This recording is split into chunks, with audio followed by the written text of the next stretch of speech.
Hi! Hello! Welcome to competitive mother channel. అందరూ ఎలా ఉన్నారు? బాగున్నారా? నా పేరు పూజ. నేను ఎప్పటిలాగానే ఈరోజు కూడా ఎర్లీగానే లేచాను. బట్ ఈరోజు 4:40 అలా అయింది లేచేసరికి.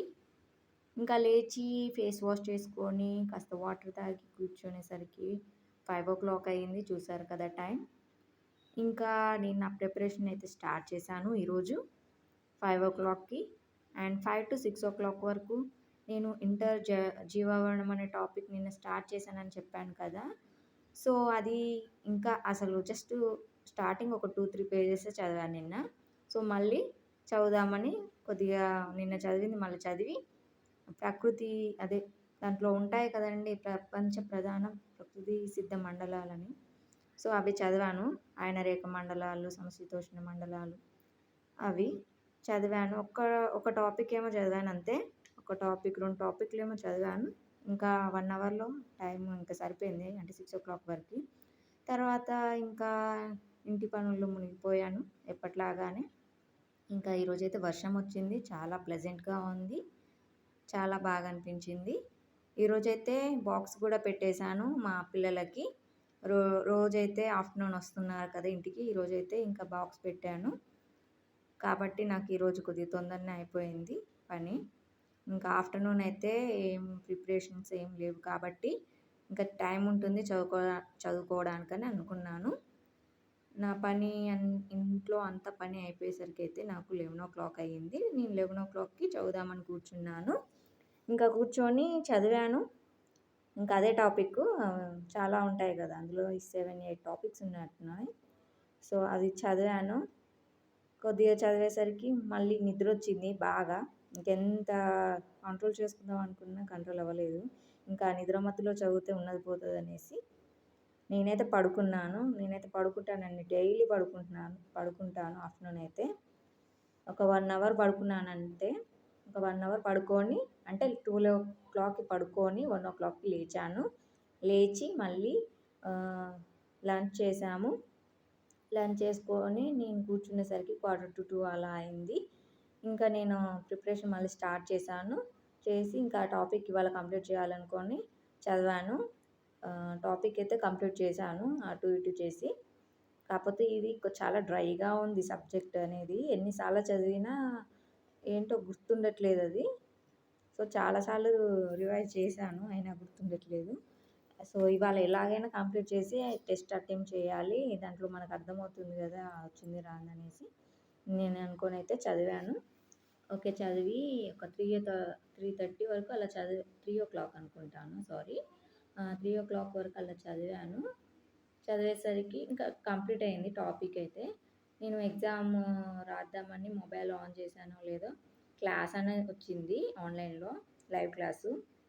సో లైవ్ క్లాస్ విందామనేసి విన్నాను. స్టార్ట్ చేశాను. ఒక హాఫ్ అన్ అవర్ విన్నాను. వినేసరికి మళ్ళీ వర్షం పడేసరికి నేను బట్టలు తీద్దామనేసి ఆఫ్ చేశాను. మొబైల్ ఆఫ్ చేసి వెళ్ళి బట్టలు తీసి ఇంట్లో ఎండేశాను.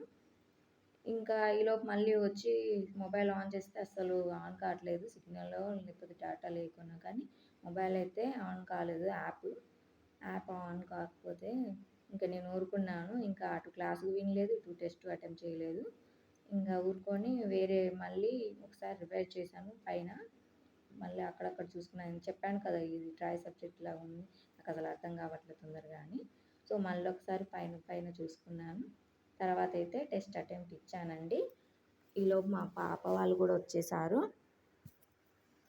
ఇంకా వాళ్ళని చూసుకొని 4:30 మొత్తం అయితే ఆఫ్టర్‌నూన్ వరకైతే 1:45 కూర్చున్నానన్నాను కదా. కూర్చొని మొత్తం 4:30 వరకు చదివాను మా పిల్లలు వచ్చేంత వరకు. ఇంకా వాళ్ళు వచ్చేంత వరకు చదివిన తర్వాత మళ్ళీ ఈవినింగ్ పనులుంటాయి కదా ఇంట్లో. చిన్న చిన్న పనులు ఇంకా అవి చేసేసుకొని మళ్ళీ ఒక 5:30కి అలా కూర్చున్నాను. కొద్దిగా తొందరనే అయిపోయింది ఇవాళ ఈవినింగ్. ఎక్కువ పని ఏం లేదు. సో తొందరనే అయిపోయింది. ఇంకా టెస్ట్ అటెంప్ట్ ఇచ్చేద్దాం ఇవాళ అనేసి కూర్చున్నాను. టెస్ట్ అటెంప్ట్ ఇచ్చాను. మార్క్స్ అనేవి ఓకే వస్తున్నాయి. చాలా పైకి అయితే రావట్లేదు. ఇంకా ఎందుకని అర్థం కావట్లేదు. అంటే టాపిక్ ఇంకా అర్థం కావాలని అర్థం అక్కడ.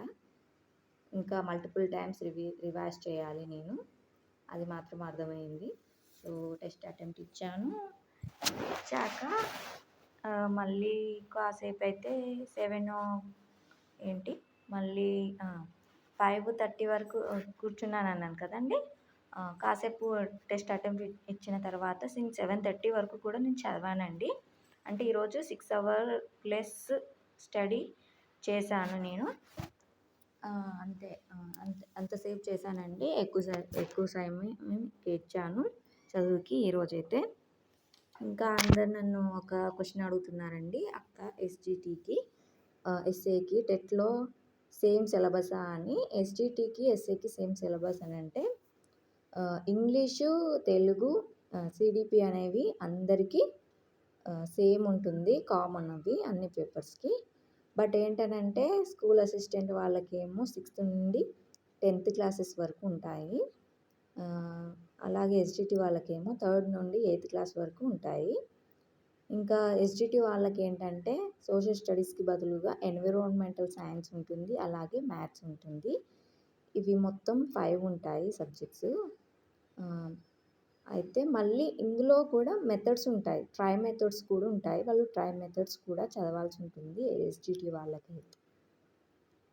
అదే సోషల్ స్టడీస్ వాళ్ళకైతేనేమో ఓన్లీ సిడిపి, తెలుగు, ఇంగ్లీష్ ఇవైతే అందరికి కామన్ కదా! తర్వాత సోషల్ ఉంటుంది. కానీ ఎస్‌జిటి వాళ్ళకి ఈ మూడిటితో పాటు ఎన్విరాన్మెంటల్ సైన్స్, మ్యాథ్స్ అలా ఉంటాయి. అలాగే ట్రై మెథడ్స్ కూడా చదవాలి. వాళ్ళకేంటనంటే టెట్‌లోను అలాగే డిఎస్సిలోను సేమ్ ఉంటుంది సిలబస్. ఇది అక్కడ చదివితే సరిపోతుంది. ఎక్కువగా అయితే 8th క్లాస్ వరకు చదవాలి. ఒకవేళ టాపిక్ ఇంటర్లింక్ అనేది మొత్తం 10th వరకు చదివితే సరిపోతుందండి.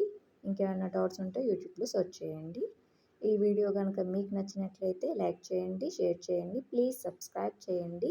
ప్లీజ్ నా ఛానల్‌కి సపోర్ట్ చేయండి. మనం అందరం కలిసి చదువుకుందాం. అలాగే మీరు డైలీ ఎన్ని అవర్స్ చదువుతున్నారో కూడా కామెంట్ చేయండి కామెంట్ సెక్షన్‌లో. అలా చేయడం వల్ల ఎక్కువ అవర్స్ చదివే వాళ్ళు చూసి నేను ఇంప్రెస్ అయ్యి నేను కూడా చదవడానికి ట్రై చేద్దామని పెట్టమంటున్నాను. అంతే, ఇంకేం లేదు. అంతేకానీ వేరే వాళ్ళతో పోల్చుకోవడం కాదు. నన్ను నేను ఎంకరేజ్ చేసుకోవడం కోసం మాత్రమే. ఓకేనా? నా ఛానల్‌ని సపోర్ట్ చేయండి. Thank you.